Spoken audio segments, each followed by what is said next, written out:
Hi, it's the M.L.M for the Soul channel, and I do have a new topic for today. Before I begin, I would just like to say, may the words and expressions of my mouth and the thoughts and meditations of my heart find favor and acceptance before you, Hashem. And some people I thank have inspired me. I hope they can inspire you as well.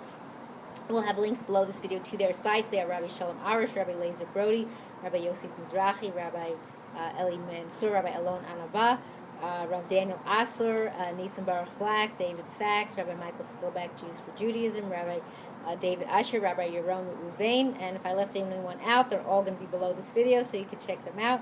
And also, if you've never checked out this site before, you can check out my first video, which will be posted below this video as well. That explains what M.L.M for the soul means, what it stands for, and what I am doing. So this is part 10 now of this Pirkei Avot, Ethics of the Fathers, that I have from Art School. And this is their little pocket-size Art School that I'm referring to and using. So this is up to Perek Chamishi. And I'm going to split this in 2-2 because it's long, 2-2, so that it doesn't take as long to do the video. So it always starts off the same. Kol Yisrael Yesem Chelik B'Olam Haba Shneimar B'Melech B'Olam Tzadikim Olam Yishu Aretz Neitzer Matai Masei Yadai Lehit Ba'er. All Israel has a share in the world to come, as it is said, and your people are all righteous, they should inherit the land forever. They are the branch of my planting, my handwork in which to take pride. That's from Yeshaya. So Aleph. Basar Ma'amarot Nivra Ha'olam Matam Lomar Halo B'Ma'amar Chad Yechol Hibarot Ela Shehipara Min HaRasham Shema'abdin Et Ha'olam Shenivra Ba'asara Ma'amarot V'Yitain Sachar Tov L'Tzadikim Shemukaymin Et Ha'olam Shenivra Ba'asara Ma'amarot. So Asar, with 10 utterances, the world was created. What does this come to teach us? Indeed, could it not have been created with one utterance? This was to exact punishment from the wicked who destroyed the world that was created with 10 utterances, and to bestow goodly reward upon the righteous who sustain the world that was created by 10 utterances. And these are recorded in Bereshis. And then Abet, I should say, 2. Asara Dorot me'adam ba'ad Noach lo'odia kama erech ha'payim lefanav shekol dorot hiyu machisin uva'in ad she'evi aleim et mehamabel. There were 10 generations from Adam to Noach to show the degree of his patience, meaning Hashem. For all those generations angered him, meaning Hashem, increasing until he, Hashem, brought upon them the waters of the flood. So I'm emphasizing he, that is Hashem, so you don't think it's something else, because it's capital H. So the generations from Adam to Noach are also in Bereshis, as well as the next one, which is Gimel, which are the generations from Noach to Avram. So Asara Doro Minoach Bad Avram Lodia Kama Erech HaPayim Fanav Shekol Doro Hu Machisim V'Adin Ad Sheba Abraham V'Avinu V'Kibel Schar Kulam. There were 10 generations from Noach to Avram to show that the degree of his patience for all the generations angered him, Hashem, increasing until our forefather Abraham came, and he received a reward of them all. So what this means about he received a reward, so Avram was so righteous that he received the total reward that would have gone to the 10 generations had they not been sinful. So Dalet, Asran Nisyonot, Nitnasa Abraham Avinu, V'amad B'chulam Lodia Kama Chibato Shel Avraham Avinu. So our forefather Avram, and this is Dalet 4, he was tested with 10 trials, and he withstood them all, to show the degree of our forefather Avram's love for Hashem, and these trials are enumerated in Bereshis as well, if you want to check those out. So now we're dealing with 10, the next few more, we're dealing with 10, there's different, categories of different groupings. So, hey, 5, Asran Nisim Nasu Lavatim Mitzrayim, Asar Al Hayam, Eser Makode Via Kodesh Baruch Hu Al Mitzrayim Mitzrayim, Eser Al Hayam. 10 miracles were performed for our ancestors in Egypt, and 10 at the sea. 10 plagues of the Holy One, blessed is He, bring upon the Egyptians in Egypt, and 10 at the sea. So when it talks about the 10 miracles for our ancestors in Egypt, it's by being saved from the 10 plagues which were brought upon the Egyptians. Thus, each plague was accompanied by the miracle of Jewish salvation. Vav 6. Asara Nisyonot Nisu Avotenu Et HaKadosh Baruch Hu B'Midbar Shneimar V'Yenasu Oti Zeh Eser Pamim Lo Shemu B'Koli. The 10 trials did our ancestors test the Holy One, blessed is He. In the wilderness, as it is said, they have tested me, meaning Hashem. These 10 times did not heed my voice, meaning Hashem. And this was said in Bamidbar. And if you go there, you can see what the 10 were. I know they were like when they went out of Egypt, when they were at the sea, in the Midbar many times for the water, for the man. There's so many complaints. They kept complaining. So Zion, Asarani Sim Nasu Lavatain B'Beit HaMikdash Lohi Pila Isha Mereach B'Sar HaKodesh Lo Yisriach B'Sar HaKodesh Me'alam V'Lo Nirah Zavuch B'Beit HaMit B'Chayim Lo Yirah Keri LeChoen Gadol B'Yom HaKippurim Lo Chibu Hagishamim Eish Al Shel Atzei HaMa'aracha V'Lo Nitzcha HaRuach Et Amud HaAnan V'Lo Nimtza Fisur Ba'omer U'Vishtei HaLechem U'Lechem HaPanim Omdim Tzufim V'Shachvim Rivachim V'Lo Hizik M.L.M. Lo Amar Adam L'Chavero Tzar Le'Makom She'alim B'Yushalayim. So there's a lot here to talk about. So 10 miracles were performed for our ancestors in the Holy Temple. No woman miscarried because of the aroma of the sacrificial meat. The sacrificial meat never became putrid. No fly was seen in the place where the meat was butchered. No seminal mission occurred to the high priest on Yom Kippur. The rains did not extinguish the fire on the altar of fire. The wind did not disperse the vertical column of the smoke from the altar. No disqualification was found in the omer, or in the 2 loaves, or in the showbread. The people stood crowded together, yet prostrated themselves in ample space. Neither serpent nor scorpion ever caused injury in Yerushalayim, nor did any man say to his fellow, "The space is insufficient for me to stay overnight in Yerushalayim." So when it talks about the Beis Hamikdash, this is the abode of the divine presence, where the laws of nature were transcended. Talking about the sacrificial meat. The flesh of the offerings was burned constantly on the altar for the meals of the Kohanim. The miracle is that no pregnant woman ever craved to eat this meat, for it would not be permitted to her, and she might otherwise miscarry if her craving was not satisfied. When it talks about the Akeri, the seminal mission, it would have rendered the priest ritually contaminated and unfit to officiate in the temple. It talks about the Omer, the sheaf of barley that was offered in the temple on the morning of the 16th of Nisan, after which people were allowed to eat the new grain crop. A limited amount of barley was cut on the night before, which was the second night of Pesach, and offered the following morning. Had a ritual defect been found in the barley, the offering could not be brought that year. And then about the 2 loaves. These had to be baked before the onset of Shavuos and offered on the festival itself. If they became disqualified by defect, replacements could not be baked, because of course it was the holiday, you couldn't do that. And about the showbread, the lechem hapanim, 12 loaves were baked every Friday and placed on the table in the temple on the Shabbat, where they remained until new loaves replaced them on the following Shabbat. If a defect was found, the mitzvah could not be performed, because new loaves could not be baked on the Shabbat. So all those things happened. When talking about being crowded together, throngs of pilgrims gathered in the temple courtyard on the festivals and on Yom Kippur, filling it to capacity. At Meraxi, though there was not even enough room to stand, each person had ample room to prostrate himself and confess his sins on Yom Kippur, or to recite private prayers in the festival without being overheard by his neighbor. Now that's amazing. And then talking about the space being insufficient for me, meaning there was no room for me, which wasn't the case. Though throngs of people came to Yerushalayim, especially for the festivals, there were sufficient accommodations for them all.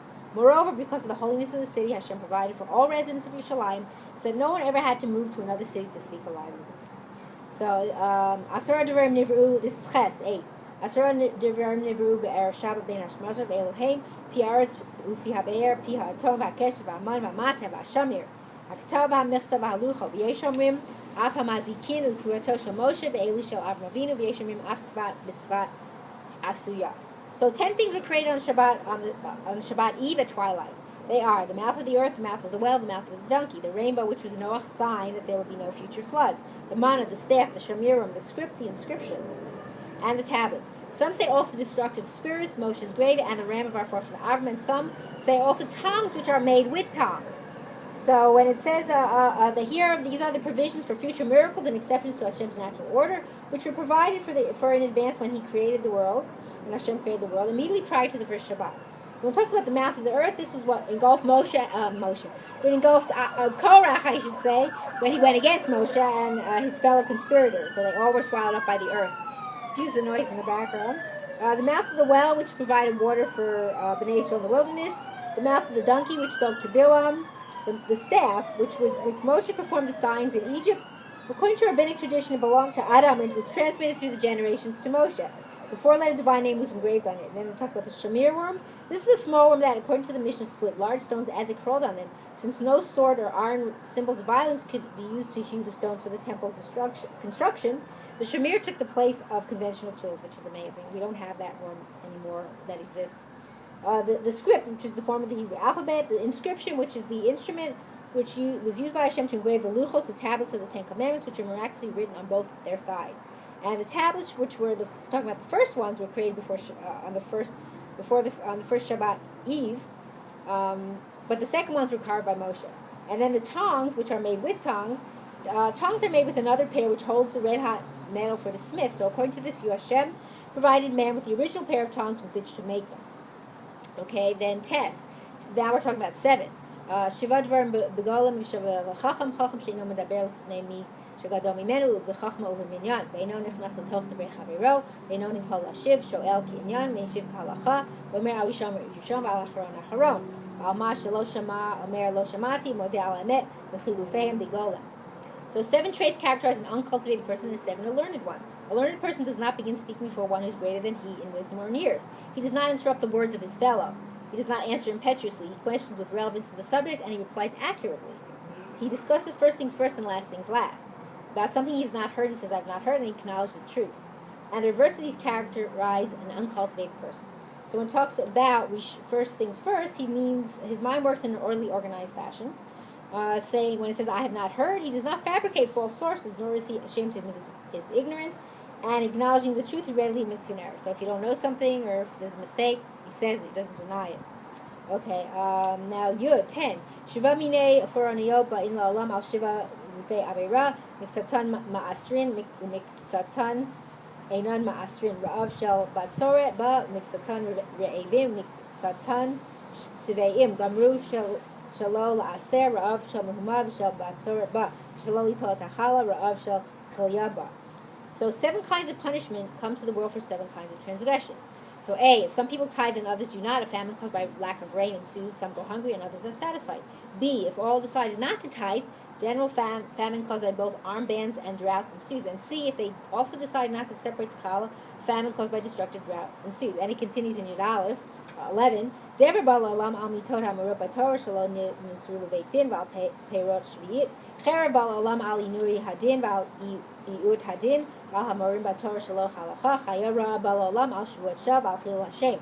Galut ba'olam al avdei avodah zarah v'al gilui roy v'al shvich hadam v'al shmitat aretz.